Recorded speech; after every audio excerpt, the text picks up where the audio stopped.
নমস্কার, দীপালি কিচেনে সবাইকে স্বাগত। আজকে আমি বানাবো সবজি দিয়ে দেশি রুই মাছের ঝোল। তার জন্য আমার কিছু উপকরণ লাগছে। প্রথমেই লাগছে রুই মাছ, তারপর লাগছে পটল, পেঁপে, গাজর,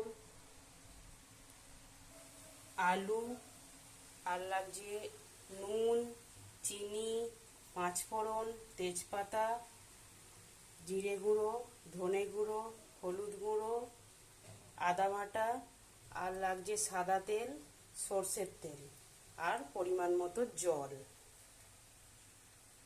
কড়া গরম হয়ে গেছে, এবার কড়াইয়ে দিয়ে দেব সাদা তেল মাছটা ভাজার জন্য। তেল গরম হয়ে গেছে, এবার মাছ দিয়ে দেব।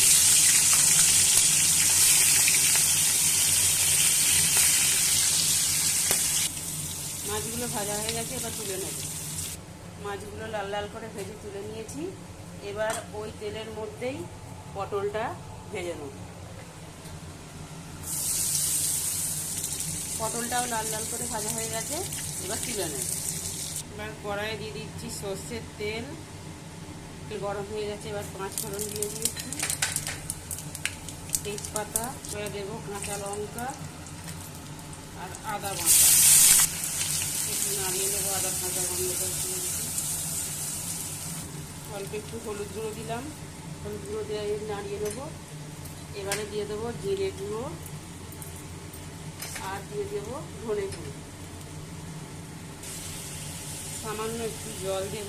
এবার একটু লবণ দিয়ে দেবো।